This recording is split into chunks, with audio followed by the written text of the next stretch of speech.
할렐루야. 오늘도 우리를 사랑하시는 하나님께서 가까이 찾아와 주실 줄 믿습니다. 옆에 계신 분들과 이렇게 인사하겠습니다. 하나님께서 당신을 사랑하십니다.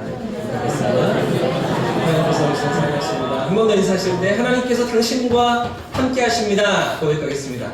하나님께서 당신과 함께 하십니다. 아멘이시죠? 우리 사랑하시는 하나님께서 오늘도 우리 삶에 가까이 찾아와 주시고 인도하실 줄 믿습니다. 여러분, 동조라는 단어 아시죠? 동조. 어떤 단어입니까? 동조하다. 다른 사람의 어떤 행동이나 어떤 의견에 따른다. 이런 게 동조 아니겠습니까? 어떤 집단이나 특정인에게 가상의 압력을 받아서 내 행동이나 내 의견을 바꾸는 것이 동조라고 사전에 되어 있더라고요. 어떤 집단이나 특정인에게 가상의 압력을 받는 겁니다. 직접적인 압력이 아니고 가상의 압력입니다. 근데 그것 때문에 내 행동이나 의견을 바꾸는 것이 동조다라는 거죠. 예를 들면 우리 주일학교 친구들이 이런 거예요. 학교 끝나고 친구들하고 슈퍼마켓에 갔는데 아이스크림을 사 먹으려고 친구들하고 4-5명이 같이 슈퍼에 들어갔는데 다른 친구들이 다 빵빠레를 잡는 거죠. 친구들 다른 아이들이 다 빵빠레를 잡는 겁니다. 나는 어떻게 해야 되겠어요? 나는 월드콘을 먹고 싶은데, 그죠? 나는 브라보콘을 먹고 싶은데 뭘 잡습니까? 다른 애들이 다 빵빠리를 잡으니까 해보셨잖아요. 아닌 것처럼 빵빠리를 나도 모르게 잡는. 다 짜장 하면 나는 뭐예요?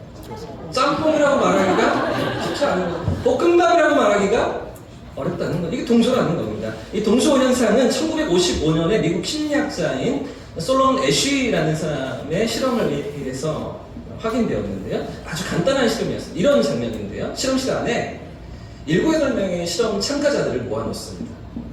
함께 둘러앉아 있죠. 그리고 편안하게 앉아 있는데요. 그리고 이 사람들에게 하나의 그림을 보여줍니다. 한 번 더 보여주십시오. 이 다음 장면인데요. 기준선이 있죠. 그리고 A, B, C 3개의 선이 있습니다. 자, 기준선이 A, B, C 중에 무엇과 똑같습니까? 자, 대답하지 마시고요. 지금 동조하기 때문에 대답하지 마시고요. 어떤 선이 가장 비슷해 보이십니까? 쉬운 질문이죠. 뭐 초등학생들 다 맞출 수 있는 질문 아니겠습니까? 자, 근데 이 8명이 방 안에 앉아 있는데, 그런데 보십시오. 자, 다음 사진을 보시면, 그림을 보시면 이렇게 되어 있습니다. 이 S1부터 넘겨주세요. S8까지 사람들이 있는데 S1부터 S6까지는 실험 관계자입니다.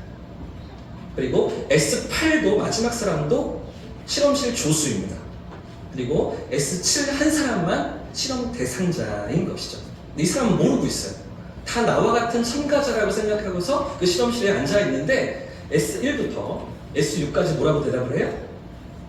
A, B, C 3개 중에 X랑 똑같은 것이 무엇인가 질문을 던졌는데 S1이 A, S2도 A. 그러면 S7에 앉아있는 이 참가자는 뭐라고 대답할까요? S8도 A. 속으로는 B라고 생각하는 거예요. B가 기준선과 똑같다고 생각하는데 다른 사람들이 다 A라고 말할 때 그때 이 참가자가 뭐라고 대답하는가 하는 거죠. 자, 그래서 아까 그림 다시 한번 보시면 넘겨주세요. 자, 밑에 있는 장면에 가운데 있는 사람이 S7입니다. 여러분 보이십니까? 상당히 지금 고심하고 있죠? 왜 저게 A지? 어떻게 저게 A일 수 있지? 근데 그 양쪽에 있는 두 사람을 보십시오. 이 사람들 실험 관계자입니다. 실험실 조수들입니다. 아주 편안하게 있죠? 능청스럽게 있죠? 아무렇지도 않게 A 이렇게 대답하고 있죠? 자, 가운데 있는 사람은 심각하게 고민하는 겁니다. 내 눈이 잘못됐나? 지금 내 잘못 보고 있나? 내가 볼 때는 B인 것 같은데 왜 다들 A라고 이야기하지? 이런 상황인 것입니다. 여러분, 이 실험의 결과가 어떻게 나왔을까요? 어떤 결과가 나왔겠습니까? 놀라지 마십시오. 실험에 참가한 사람들 중에 무려 78%가 A라고 대답했습니다. 상당히 많은 사람의 숫자가 마음속으로는 B라고 생각하는데 내가 볼 때는 B인 것 같은데 근데 사람들이 다 A라고 하니 나도 A라고 답하는 그런 결과가 나타났다는 것이죠. 여러분, 사실 너무나 쉬운 문제 아닙니까? 이런 쉬운 문제에 있어서 이런 동조가 나타났다면 이보다 조금 더 복잡하고 어려운 문제에서는 어떨까요? 조금 더 난해하고 조금 더 복잡한 그런 상황 가운데서는 훨씬 더 많은 동조가 일어나겠죠? 잘 판단이 안 돼요. 근데 사람들이 다 A라고 얘기를 해요. 그러면 나도 A 쉽게 선택하게 된다는 것입니다. 오늘 우리가 읽은 사도행전 4장 말씀은 예루살렘에 일어난 놀라운 복음의 능력 앞에서 나타나는 사람들의 두 가지 반응이 기록되고 있습니다. 오늘 말씀에도 두 가지 이 모습이 보여지고 있는데요. 우리는 지난주까지 사도행전 3장에서 예루살렘 성전 미문 앞에 있던 나면서부터 걷지 못하던 그 사람이 걷게 되고 또 이 놀라운 기적으로 복음이 증거되고 베드로의 두 번째 설교가 선포되고 수많은 사람들이 구원받는 그런 놀라운 일들을 우리가 확인해 보았죠. 자, 그래서 이 기적이 그저 사도들 개인의 그 예수님 제자들 그들 개인의 능력이 아니라 예수 그리스도의 이름의 능력이었고 예수의 이름으로 이 기적이 나타났음을 그 선포하는 그 장면을 우리가 보았습니다. 예수의 이름을 붙들어라, 십자가를 바라보라, 이렇게 외치는 베드로의 설교를 우리가 함께 확인해 보셨죠. 자, 그리고 이어지는 오늘 4장 말씀은 이런 베드로의 설교 이후에 진행되고 있는 사건입니다. 베드로와 요한이 일으키는 기적을 보았고 또 그들이 전하는 설교를 들었습니다. 메시지를 들었습니다. 그리고 이 기적의 이유가 무엇인지, 어떻게 이런 일들이 나타나는지 이 설명도 들었던 사람들에게 나타나는 두 가지 반응인데요. 사람들의 반응이 지금 무엇입니까? 먼저 1절부터 3절까지의 말씀을 한 번 더 읽어보겠습니다. 1절부터 같이 읽습니다. 시작. 사도들이 백성에게 말할 때 제사장들과 성전 맡은 자와 사두개인들이 이르러 예수 안에 죽은 자의 부활이 있다고 백성을 가르치고 전함을 실험하여 그들을 잡음에 이튿날까지 가두었습니다. 그렇죠? 여러분, 이런 기적과 이런 말씀의 선포 앞에서 사람들의 첫 번째 반응이 무엇입니까? 사람들이 어떻게 반응하고 있습니까? 첫 번째는요, 거절하는 거죠. 이 복음을 거부하는 사람들이었던 것이죠. 지금 눈앞에 부인할 수 없는 기적을 보았습니다. 그리고 이 기적의 이유가 되시는 예수 그리스도의 복음을 들었음에도 불구하고 지금 사람들의 반응이 무엇입니까? 잡아 가두고 있는 거죠. 거절하고 싫어하면서 더 이상 말하지 마, 그 얘기 하지 마, 이렇게 그들을 가둬놓고 있던 것입니다. 사실 여러분, 성전 이 미문 앞에서 일어났던 이 기적은 너무나 완벽한 메시지 아닙니까? 그렇죠? 모든 사람이 다 알고 있는 40년이 넘도록 장애를 안고서 고생하던 그 사람이, 나면서부터 걷지 못하던 그 사람이 일어나는 기적, 그 사람이 오랫동안 성전 미문 앞에 있었던 것 누구나 다 보았잖아요. 알고 있잖아요. 그 사람이 일어나고요, 그 사람이 일어나 걷는 것이 분명한 메시지 아니었겠습니까? 자, 그런가 하면 그 뒤에 이어진 베드로의 설교 역시 일이 어떻게 가능한가? 구약에 약속하시고 예언하신 예수 그리스도께서, 구원자께서, 그 하나님의 아들께서 오심으로써 이 모든 일들이 가능하다는 것을 선포하고 나타내는 그런 설교, 이 기적에 대한 설명도 분명히 전해지고 있었잖아요. 그러니까 이 사건 자체와 이 메시지 두 가지가 완벽하게 그들 가운데 전달되고 있는데, 그런데 보시면 어떻습니까? 거절하는 거죠. 거부하고 있는 겁니다. 싫어하면서 전하지 못하게 하고 있는 것인데요. 자, 그래서 16절 말씀에도 보시면 우리가 읽지 않았지만 이렇게 싫어하는 사람들이 모여서 뭐라고 이야기하는지를 보십시오. 16절 말씀도 같이 한번 읽어보겠습니다. 시작. 이 사람들을 어떻게 할까? 그들로 말미암아 유명한 표적이 나타난 것이 예루살렘에 사는 모든 사람에게 알려졌으니 우리도 부인할 수 없느니라. 이 거절하고 거부하는 사람들이 모여서 이렇게 얘기하는 것입니다. 그렇죠? 이 사람들, 이 베드로와 요한을 어떻게 할까? 이 기적을 나타내고 예수 이름을 얘기하고 있는 이 사람들을 어떻게 해야 되냐? 이렇게 하면서 그들로 말미암아 유명한 표적이 나타난 것이 예루살렘에 있는 모든 사람에게 알려졌는데, 그런데 어떻다고요? 우리도 부정할 수 없다. 그죠? 자신들의 입으로 시인하고 있는 거잖아요. 우리가 보았고 우리가 확인했고 그 앞에 있다라는 것이죠. 그 약속하신 구약의 모든 예언이 예수를 통해서 이루어지고 그 이름으로 말미암아서 이 병든 사람이 낫게 되었다는 것, 그가 눈으로 확인하고 있는 것 아니겠습니까? 자, 그런데도 불구하고 이런 사건과 이런 말씀의 선포 앞에서 이들이 어떻게 반응하고 있습니까? 받아들이기를 거절하는 거죠. 싫어하고 격분하면서 사도들을 잡아 가두었던 것입니다. 사랑하는 여러분, 이들이 왜 예수의 이름을 받아들이지 못할까요? 왜 부정할 수 없는 기적과 말씀이 그들 앞에 있었는데도 불구하고 왜 싫어하고 왜 거절하고 있는 것입니까? 자신들의 기준과 그들의 판단에 갇혀있기 때문에, 자신들이 기대했던 메시아, 그들이 꿈꿨던 메시아는 이런 예수님 같은 분이 아니었기 때문이죠. 강력한 리더십과 권세를 가지고 그렇게 그들을 괴롭히며 압제하던 로마의 식민 지배를 끝내시고 로마의 그 정권을 물리치기를 그들은 꿈꿨던 것입니다. 그런 인간적인 메시아, 군사적인 메시아가 오기를 그들은 꿈꾸고 있었던 것이죠. 그러니 로마 군사들에게 붙잡혀서 흉악한 죄수들이나 처형당하는 그런 십자가에 죽은 예수는 하나님의 구원자일 수 없다, 그가 메시아일 수 없다라고 자기 신념에, 자기들의 생각에 사로잡혀 있었던 것입니다. 그래서 이렇게 놀라운 이적과 반박할 수 없는 베드로의 설교를 들으면서도 여전히 거절하고 있는 것이죠.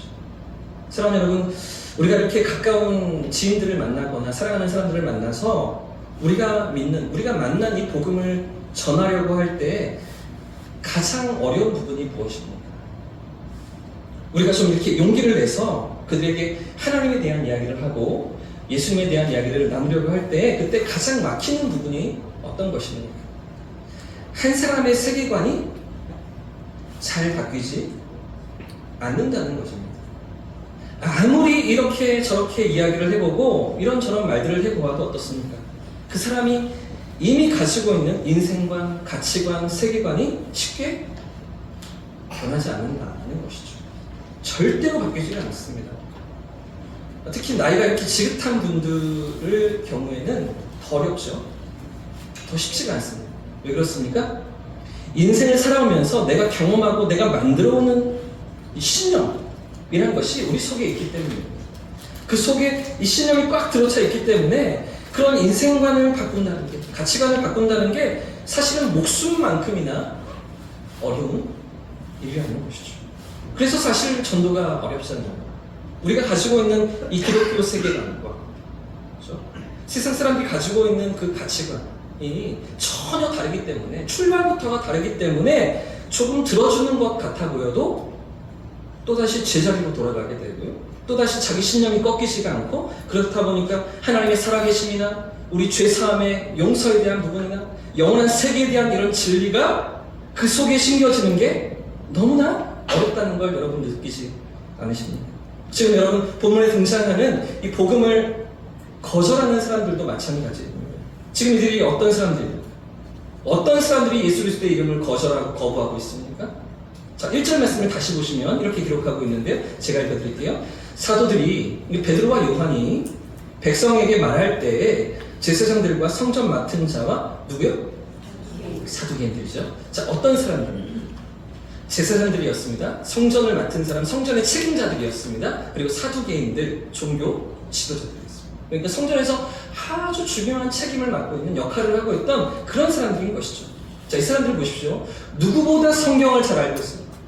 누구보다 구약을 잘 빼고 있는 사람들입니다. 누구보다 하나님께 대해서 열심히 있다고 생각하면서 누구보다 열심히 예배를 섬기던 그런 사람들이 아니었겠습니까?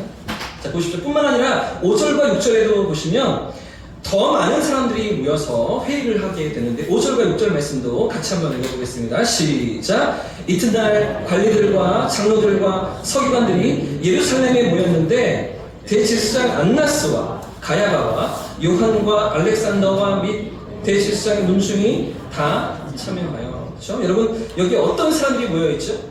이들이 어떤 사람들? 대단한 사람들입니다.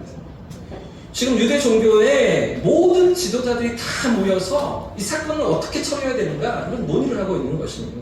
뭐 관리들과, 그죠? 장로들과 서기관들과 제사장들과 바리새인들과 사두개인들까지 모든 그 예루살렘의 종교 지도자들이 다 모여 있는 그런 자리인 것입니다.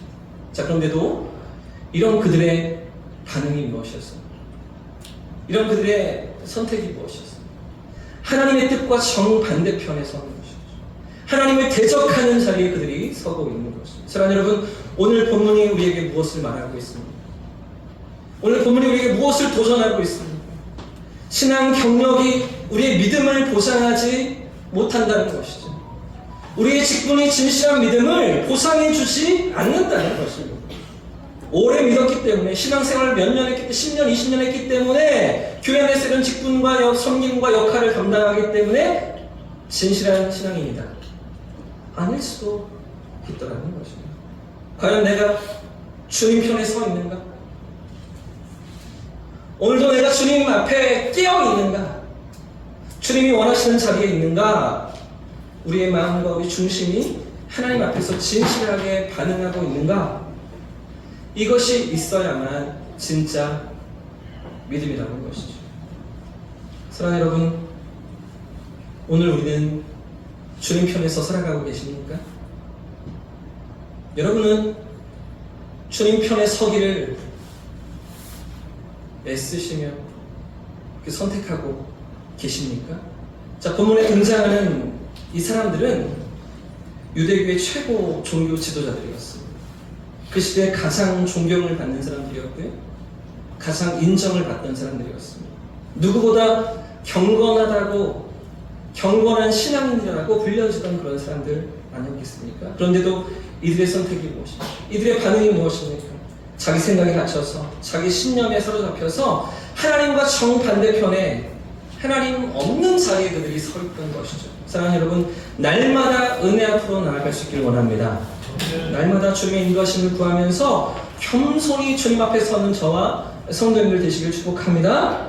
그래서 우리 고집이 아니라, 우리의 생각이 아니라 살아계신 하나님의 말씀 앞에서, 성령의 인도하심 앞에서 깨어 살아가는 그런 우리의 믿음 될 수 있기를 주님으로 축복합니다. 자, 그런가 하면 또 이 복음의 능력 앞에서, 이 복음의 선포 앞에서 전혀 다른 반응을 하고 있는 사람들도 있는데요. 자, 4절 말씀입니다. 4절 말씀 같이 한번 읽어보겠습니다. 시작. 말씀을 들은 사람 중에 믿는 자가 많으니 남자의 수가, 아멘. 여러분, 두 번째 사람들의 반응이 무엇입니까? 믿고 구원받는 사람들. 거절하고 거부하고 받아들이지 않는 사람들이 있는가 하면 그 중에는요, 믿고 구원받는 사람들도 있더라는 것이죠. 이 기적을 보고서, 또 베드로의 설교를 듣고서 회개하며 주님 앞에 나오는 사람들이 있었는데 몇 명이었습니까? 무려 5,000명이나 되는 많은 사람들이었습니다. 지난주에도 제가 말씀드렸지만 당시 예루살렘 인구가 평균 5만 정도였다고 합니다. 사람들이 많을 때 5만까지도 이렇게 인구가 되는 그런 당시 상황이었다고 하는데, 그 중에 5,000명인데요. 그냥 5,000명이 아니죠. 남자 성인만 5,000명입니다. 그럼 여자들은, 또 노약자들은 다 합치면 적어도 1만 명이 넘는, 2만 명에 가까운 많은 사람들, 그 5만밖에 되지 않는, 그래서 명절이어서 또 3만의 방문객들이 있었다 할지라도 너무나 많은, 상당히 많은 숫자의 사람들이 그렇게 예수의 복음 앞에 반응하며 회개하고 구원받는 일들이 일어나고 있었던 것 아니겠습니까? 사랑하는 여러분 지금 이 복음을 믿고 예수님 앞에 돌아오는 사람들은 어떤 사람들입니까? 방금 앞에 살펴본 종교 지도자들처럼 인정받던 사람들이 아니었습니다. 존경받던 사람들도 아니었습니다. 어쩌면 이들은 이 성전의 책임을 맡은 사람들보다 구약에 대한 지식이 더 적었을 것입니다. 하나님의 말씀에 대해서 더 자세히 알지는 못했을 수도 있을 것 같습니다. 어쩌면 그들보다 경건하지 못하다고 평가받는 그런 일반적인 사람들이었겠죠. 자, 그런데도 이런 그들이 서 있는 자리가 어디입니까? 이런 그들이 지금 결정하고 결단하며 나아가는 자리가 어디입니까? 하나님이 원하시는 자리에 서 있는 것이죠. 하나님과 같은 편에 서 있던 것입니다. 주께서 나타내신 표적과 능력을 확인하고서 또 그 말씀이 선포되는 그 자리에 그들이 있으면서 진실하게 반응하며 믿음으로 결단하는 그런 사람들이 두 번째 반응의 사람들인 것이죠. 아마 그 중에는 얼마 전 예수님을 십자가에 못 박으라고 외쳤던 사람들도 있었을 것입니다. 아마 이들 중에는 불과 며칠 전까지 예수님을 알아보지 못하고 메시아로 확신하지 못하고 저주하며 침뱉고 욕하던 사람들도 있었을 것입니다. 그러나 이제 나타난 기적 앞에서, 선포된 그 말씀 앞에서 이 5천 명의 사람들이 어떻게 반응하고 있습니까? 주님의 은혜 앞으로 나아가는 것이죠. 예수의 이름 앞으로, 십자가의 그 은혜 앞으로 자신의 믿음을 드리는 그런 반응과 그런 결단을 하고 있는 것입니다. 여러분, 제가 처음에 말씀드린 솔로몬 애쉬라는 심리학자의 이 동조 실험처럼 모두가 다 A라고 얘기하는데 지금 믿고 구원받는 사람들은 어떤 사람들이죠? A라고 말하지 않는 거죠. 종교 권력자들이, 힘 있는 사람들이 다 아니라고 얘기하는데도 불구하고 이들은 지금 B라고 선택하고 내게 다가온 이 복음을, 내 영혼에 부딪혀온 이 말씀을, 이 예수의 이름을 붙들면서 그 이름 앞에 믿음으로 나아가고 자신의 삶을 드리는 그런 반응이, 다른 결단이 이들에게 있었던 것입니다. 여러분 보십시오. 무려 78%의 사람들이 동조에 끌려가면서, 그죠? A라고 반응하지만 반대로 생각해 보십시오. 얼마의 사람들이 자신의 소신과 주관을 갖고서 B라고 말했다는 것입니까? 22%의 사람들인 것이죠. 적지 않은 사람들이 이 동조 실험 가운데서도 사람들이 다 A라고 얘기하지만 나는 B라고 대답합니다. 그렇게 반응하는 그런 모습을 나타냈다는 것입니다. 여러분, 무슨 이야기입니까? 세상이 여전히 자기 고집을 주장하고 자기의 신념을 굽히지 않는 것 같아 보이지만, 그러나 그 가운데서도 어떤 사람들이 있습니다. 세상 가운데 어떤 사람들이 살아가고 있습니다. 성령께서 감동하시고 성령께서 예비시켜 놓으시며 성령께서 믿음을 주시는 구원받는 백성들이 세상 가운데 여전히 있는 것이죠. 할렐루야. 하나님이 찾으시는 영혼들이 세상 곳곳에 있다는 것입니다. 모두가 거절하는 것 같습니다. 모두가 다 거부하고 받아들이지 않는 것 같지만, 그러나 모두 다가 아니라는 거죠. 아무도 듣지 않는 것 같지만 그러나 귀를 기울이는 사람들이 있다는 것이죠. 여러분, 저도 대학에서 심리학을 공부하면서 이런 비슷한 실험을 저도 경험했던 적이 있습니다. 대학 3학년 때 집단 심리 과목을 들었던 그런 시간이었는데, 그때 교수님이 첫 수업을 개강하고 첫 수업을 시작하시면서 솔로몬 애쉬의 동조 실험을 한참 설명하셨습니다. 이 의미가 어떤 것인지, 어떤 또 세상의 메시지로 남겨졌는지 수업 첫날 이것들을 잘 설명해 주시더니, 그러면서 저희에게 이 과제물을 하나 주셨는데요.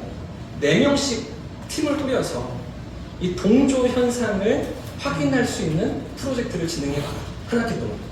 그렇게 과제를 주셨습니다. 그러면서 이 한 학기 동안 실험을 하고 결과를 도출해서 나중에 발표하고 보고하는 그런 과제물을 저희가 받았는데요. 그런데 같은 조가 된 4명의 친구들하고 이 동조 실험을 어떻게 확인해 봐야 하지?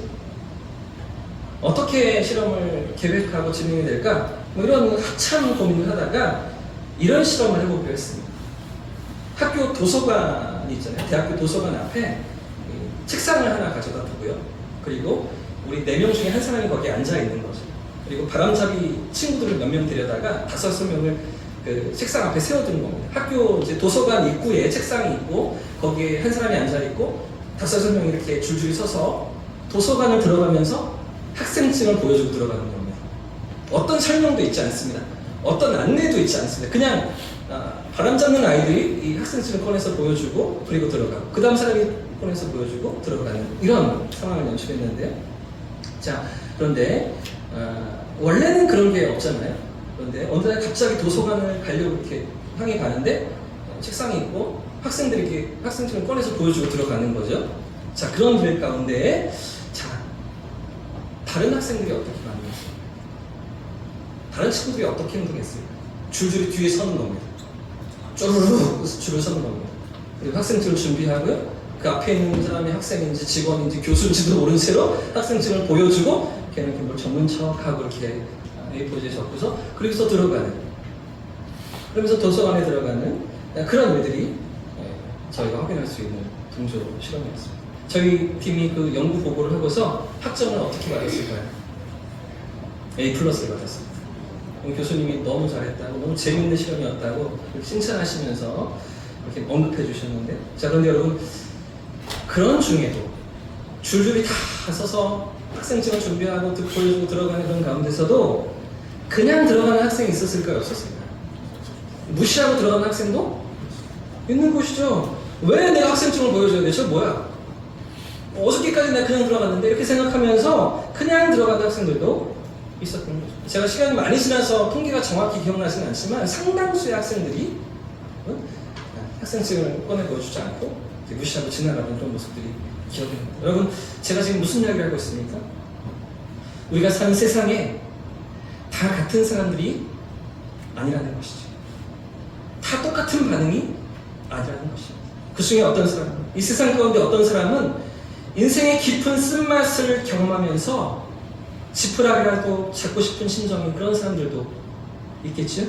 또 그 중에 어떤 사람은 세상의 여러 인간관계 속에서 실망하고 배신을 당하며 그래도 누군가 의지할 만한 대상을 찾는 그런 사람들도 있지 않겠습니까? 또 어떤 사람은 이것저것 다 손에 쥐어보아도 그런 것들이 내 삶에 기쁨을 주고 만족을 주지 못한다는 것을 깨닫고 정말 붙들어야 할 진리를 찾고 있고 구하고 있는 사람들도 있지 않겠습니까? 사랑하는 여러분, A만 선택하는 사람들이 있는 것이 아니라 B를 선택하는 사람들도 있는 줄 믿습니다.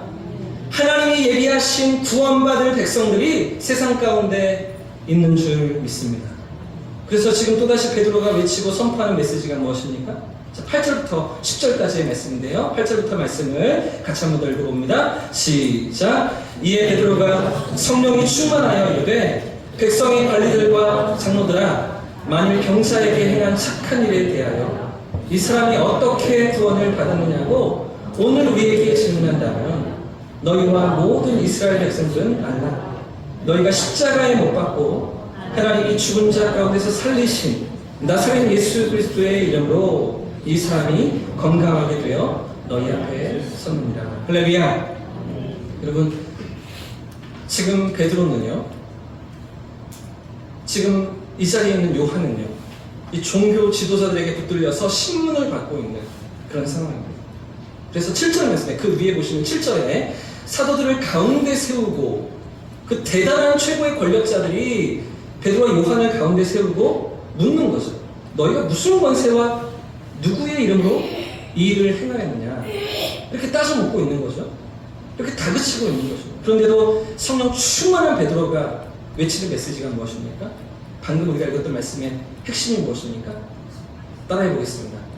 다른 이름은 없다. 한 번 더요. 크게. 다른 이름은 없다.